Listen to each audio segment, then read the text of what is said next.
You will never get to go.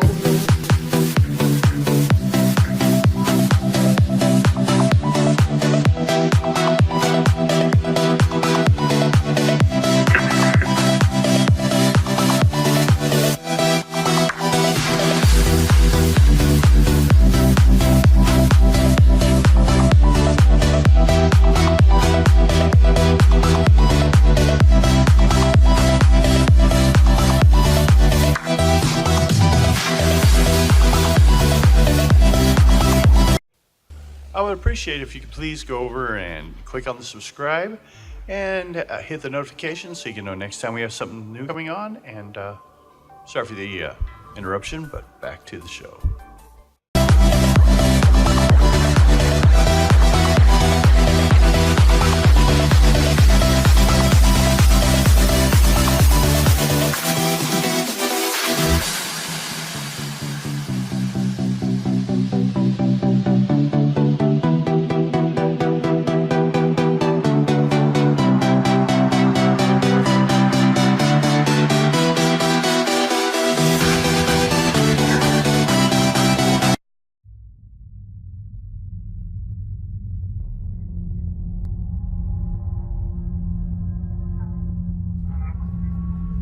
To serve and protect some new sapling of the soil, to forever be the thorn of discontent to the spiral's intricate patterns.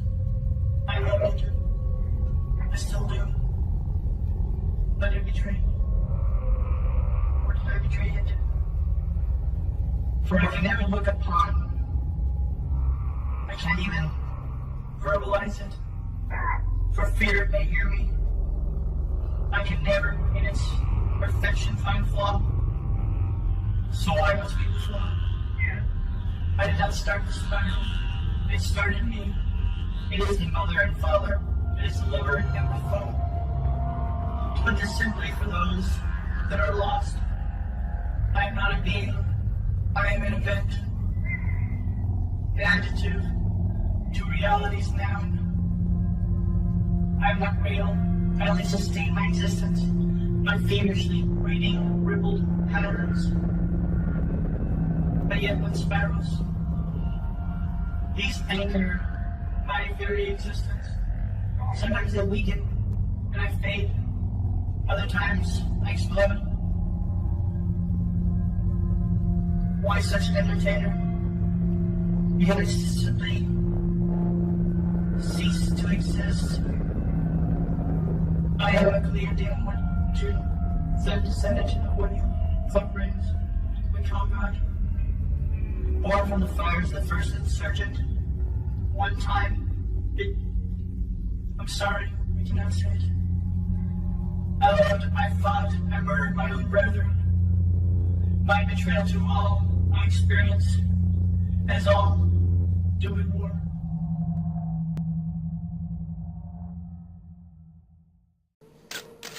One out of every 3 women will be sexually assaulted. Peace with the Indians.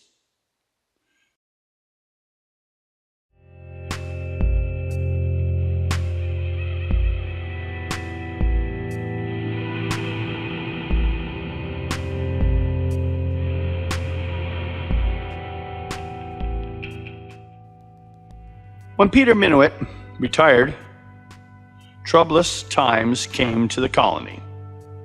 Governor Van Twiller met opposition to Dutch expansion in Connecticut and along the Delaware.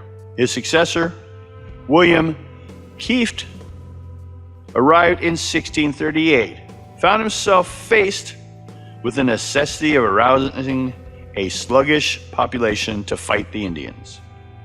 To continue the war, he imported John Underhill, one of the leaders in the para-war slaughter, from New England, and peace eventually was made in 1646. Kieft finally gave way willingly to Peter Stuyvesant, last and greatest of the Dutch governors.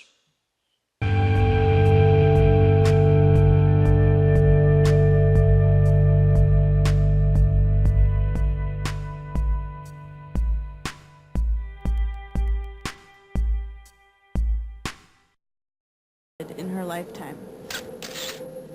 70% of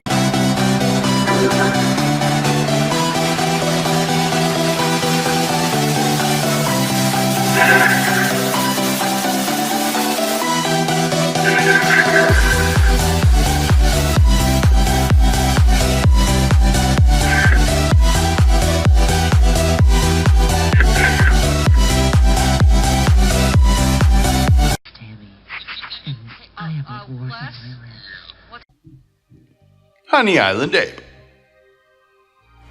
In the history of the natural world to the supernatural, I found many weird things. But just because I don't know what it is doesn't make it supernatural. While the true heart of science is to always question even yourself. In the end, I have become an objective atheist.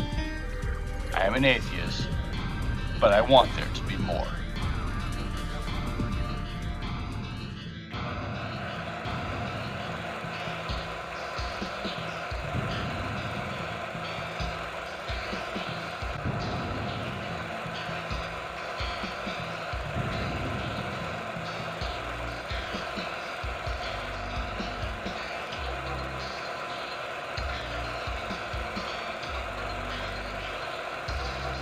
Also called the Honey Island Swamp Monster, it is a legendary hominid cryptid reported to have been seen in Honey Island Swamp, Louisiana since 1963. The creature is described as a bipedal, 7 foot tall, and weighs somewhere between 400 to 500 pounds, with gray hair and yellow or red eyes, and accompanied by a disgusting smell. Footprints supposedly left by the creature have 3 webbed toes. First claimed sighting was in 1963 by Harlan Ford, a retired air traffic controller who had taken up wildlife photography. After his death in 1980, a reel of Super 8 film showing the creature was allegedly found amongst his belongings. In 1974, the monster gained national fame after Ford and his friend Billy Mills claimed to have found unusual footprints in the area, as well as the body of a wild boar whose throat had been gashed. Ford continued to hunt for the creature for the next 6 years. After Harlan Ford's death in 1980, a reel of Super 8 film showing the creature was allegedly found amongst his belongings. I have seen this film footage, and I personally found it very similar from the range to one of those ghillie suits people wear. Snipers have been known to use them, but when hiding or hunting in the swamp. But it was at such a range, it could have been anything, really. The idea of a large ape-like creature in the area is not without its critics, notably local ecologist Paul Wagner, who, with his wife Sue, rue nature tours in the area. Neither they nor the Cajun guide, Robbie Charbonneau, has seen any evidence of it. Though it is purportedly to be a Bigfoot-like creature, the footprint castings that have been collected more resembled alligator-like footprints. Ford made casts of the footprints, which showed the creature to have 3 web-like toes. It was also around this time that Ford's findings were featured on In Search Of, an early show about cryptids on television, which brought national attention to the creature. Since then, the Honey Island Swamp Monster has been featured on other TV shows such as Fact or Faked or Lots Tapes. There's no real evidence for the Honey Island Swamp Monster prior to Ford's claims, but some have theorized that it is related to other local myths such as Lechits and Rougarous. Creatures have been linked to and blamed for numerous human and livestock deaths for the past several decades. Perhaps the most interesting and outrageous story of the origins of the Honey Island Swamp Monster is one involving a train wreck in the early 20th century that goes that a group of chimpanzees from a traveling circus escaped after the wreck and began to interbreed with local alligators, population creating the hybrid species we now know as the Honey Island Swamp Monster. After Harlan Ford's death, Super 8 footage was discovered in his belongings of an alleged Honey Island Swamp Monster sighting. Ford's granddaughter, Dana Hollyfield, used the footage in a documentary about the Honey Island swamp monster. She has also expressed confusion as to why her grandfather did not reveal the existence of this footage during his lifetime. In my opinion on that, that was because what he saw the first time was not what he had on footage. The footage may have been a person in a ghillie suit, but he knew that, so he didn't show anyone. He didn't want to confuse the ideas. He didn't want to lie and bring false evidence. For me, this actually gives him more credibility in his report. He believes what he saw. Hollifield also wrote a book which features Ford's original writings, including a letter he wrote in the 1970s about his encounter with the creature. She also has a website which features various pieces of merchandise based around the idea of the Honey Island swamp monster, and is working on producing a new version of her original documentary. I wouldn't mind putting that one together. I'd like a look at the evidence myself, but I'll look forward to seeing it. As with any cryptid, many people investigated and found no reason to believe the Honey Island swamp monster exists, and every reason to believe otherwise. Joe Nickell, a prominent paranormal investigator investigating Ford's footage, declared it a Patterson knockoff, referring of course to the famous Sasquatch footage, and suggests that the reason Ford did not reveal the footage existence during his lifetime is because of its dubious quality. Also seeing the way the Peterson one was dealt with, no wonder he was like, no one's going to care, they're just going to make fun of it anyways, because that was as real as it gets. Nickell states that some of the film is suspiciously missing, and also points out that it is quite the coincidence Ford managed to capture footage of the Honey Island swamp monster in the limited time available on a roll of Super 8 film. It's because most of the time, most of the film was wasted. He may have taken what was useful, edited it, and saved that. So there, and then made a filmed copy of that one. Nickell also traveled to the Honey Island swamp and spoke with a local ecologist named Paul Wagner, along with his wife, Sue, and their guide, Robbie Charbonneau, who runs nature tours in the area. The three have expressed skepticism with the large ape-like creature existing in the swamp. Charbonneau presents his own theories about why the myth of the Honey Island swamp monster and other similar creatures is so prevalent. He believes that the myths are meant to keep outsiders away from hunting areas or to prevent people from stumbling into moonshine stills. He also suggests that they might simply be a way to frighten children so that they stay away from dangerous places. In 2003, two men named M.K. Davis and J. Michael traveled to the Honey Island swamp in order to get stock footage for a documentary of the creature. Instead, they encountered locals who claimed that the entire thing was a hoax, and that a shoe with a 3-toed attachment had been found, confirming that Ford's footprint castings had been faked. People Davis and Michael interviewed claimed that all locals knew for a fact that it was a hoax, and even revealed how the footprints were made, as the two men were in the process of filming for their own documentary. Lauren Coleman, in an entry on the site Cryptomundo, explains that the only real evidence has been ignored is because Davis has become infamous as being disreputable source of Bigfoot community for presenting theories such as the Patterson-Gimlin footage being proof as of that of a massacre. M.K. Davis seems far from the most reliable source of this investigation by Joe Nickell, and the assertion by people who have lived and worked in the area seem to add credibility to him. The lack of any real information on the creature, combined with the fact that Harlan Ford's suspicion didn't realize the footage that supposedly proved the existence of Honey Island swamp monster, seems to suggest that even if Ford didn't fake anything, it's highly unlikely that footprint castings of his Super 8 footage were real or would even be looked at as that. If the Honey Island swamp monster is real, a few things can be noticed again. The smell, which sounds very much like other Bigfoots, which is known to be in cavernous areas, especially in the areas that get any vents from any volcanic activity, possibly exposed to sulfur. As other Bigfoot creatures, the footprints could reflect the effects of someone living in swamps, possibly evolving over centuries. and they could be gone now. But since we have such a small sample to draw upon, only these two and descendants seem to encounter it, as well as it lacks in the local Indian mythology to support it, as with the Bigfoot.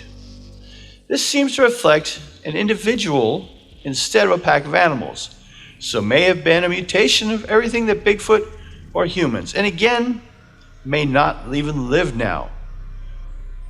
But it's not a breeding population. In my study on this, I personally feel Harlan Ford reported what he saw the first time. And even his footage later on, because that didn't match to, he knew what it looks like. He wasn't in question. The footage he saw, he knew wasn't it. Why show it? It was fraudulent, and he knew it. Now, he saw something once. Any prints? I would have to wonder if others were trying to fake him. I don't think he was part of it. I really don't. Not with his actions and that and how he spent the rest of his time. I don't think he believed it either fully, because he kept looking. He didn't just accept it and go on and like write a book and sit at home. No, he put in more footwork. So he saw something. If it was someone, that I can't say. But he, I feel, was honest in his reports. And his keeping the evidence behind and not showing it, once again to me means the opposite it seems to mean to the rest of the field. To me, he knew it wasn't real because he knew what to compare it to, and we don't even. He knew it wasn't real, and he just, kept it because it was interesting. You keep weird things. You look at a flower if you're out in the woods. You keep a picture. You can't even remember later on where it came from or what year, but it was a cool looking flower. Well, was this a one-time flower? A mutation or something else? Possibly even being picked out of its own hunting areas and ended up here. And could have died there, or it never existed. If that's the case, someone faked it and completely permanently changed Harlan Ford's life. So, yeah, good on you. That was funny. The rest of you, though, enjoy yourselves, and thank you for your time.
Mokili Movembe.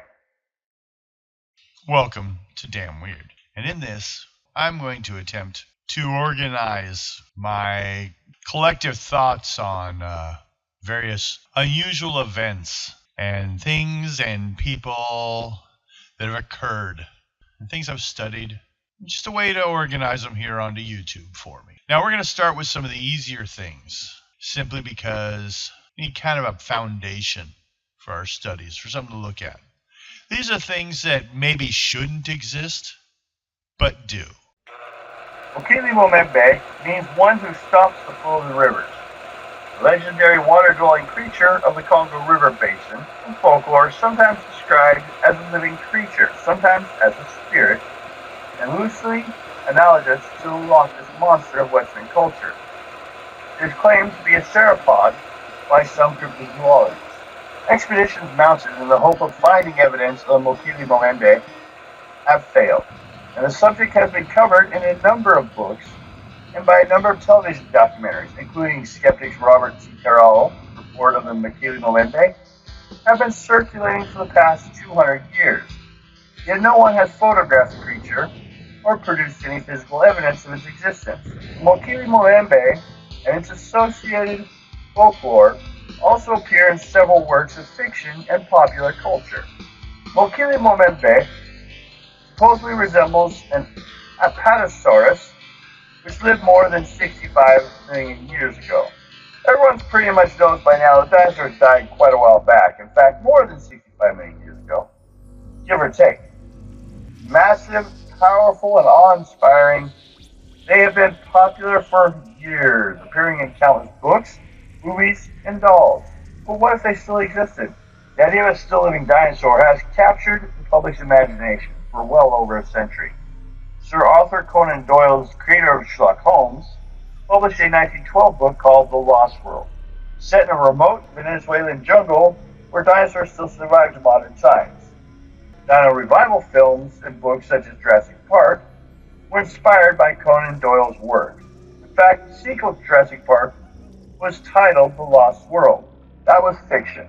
But some people believe that some dinosaurs still linger in hiding until present time in the remote jungles of Central Africa, especially in the Democratic Republic of Congo. The region is the reputed home of the Mokili Moembe, an amphibian dinosaur-like creature said to be up to 35 feet long, with brownish-gray skin and a long, flexible neck. According to legends, it lives in caves, it digs in the riverbanks, and feeds on the elephants, hippos, and crocodiles.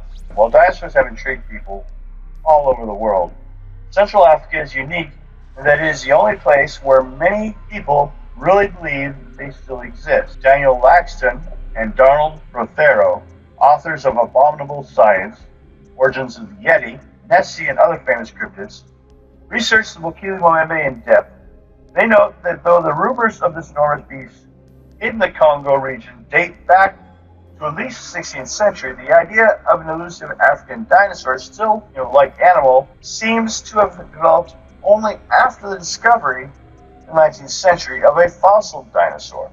In other words, Africa, like all inhabited continents and oceans in the centuries past, was associated with legends and rumors of unknown monsters that lurked within the threat to unwary travelers. But the idea of a dinosaur-like animal named Mokili Moembe is a 20th century creation. The origin of Mokili Moembe can be traced back to a book in 1909, a book titled Beasts and Men, by a showman and zoologist named Carl Hagenbeck. In that book, Hagenbeck, musing on a recent discovery of dinosaur bones, speculated that sauropods might still be alive in the deepest Africa. He offered no evidence aside from legends and rumors, but the sensational claims quickly picked up and were circulated by the press. For example, a Washington Post story from 1910 announced the Brontosaurus still lives. That publicity, according to Laxton and Prothero, launched what would become the modern cryptozoological legend of Mokili Moembe. Thus, the reports and legends of the African monster, they conclude, are not the result of any hard evidence or genuine first-hand stories or native encounters of the beast, but instead a distillation of many creatively varied stories from widely separated regions. Stories and legends are fine, but they are not scientific evidence. The fact that there is no real evidence for the creature's existence does not deter people from looking for it, however. In the book Cryptozoology, A Disease, Warren Coleman and Jerome Clark note, numerous expeditions have been mounted in search of Mokili Moembe in 1980 and 81. Monster hunter and retired University of Chicago biologist Roy Mackal headed explorations into the Liguana-Cal region of the Congo, reported to be hotspot of dinosaur sightings. Though Mackal never saw the creature or found any evidence of its existence, he did gather more native stories and legends about it. Another expedition was launched by a Japanese film crew in 1992 and resulted in what has been called the best evidence for Mokili Moembe, aerial footage of some shape boarding water in a lake. Fortunately, it was ambiguous. What some saw as the head of a living dinosaur, others saw as a crocodile, elephant, or even men in a canoe. More recently, last May, a young Missouri man named Stephen McCulloch placed placed a pitch on Kickstarters.com asking for $27,000 in donations so he and his friends could launch a 3-month 4-member expedition to the Republic of Congo in search for the Makili Momembe and other new species. Though the team members largely lacked experience in the jungle or formal education in biology or zoology, Macaulay told LiveScience.com, "We don't necessarily expect to find concrete evidence of the Makili Momembe on the first expedition, but we believe there's a good chance during the initial 3 months that we will find hard evidence of its presence in the area." According to an October 13, 2000 update on the Delphi News website, the NEMAC expedition to find Makili Momembe failed almost immediately, and the members returned home without success, having spent nearly $30,000 of donated funds. In all, there have been more than 24 searches for the living dinosaur. Over the years, still evidence for the Makili Momembe remain elusive.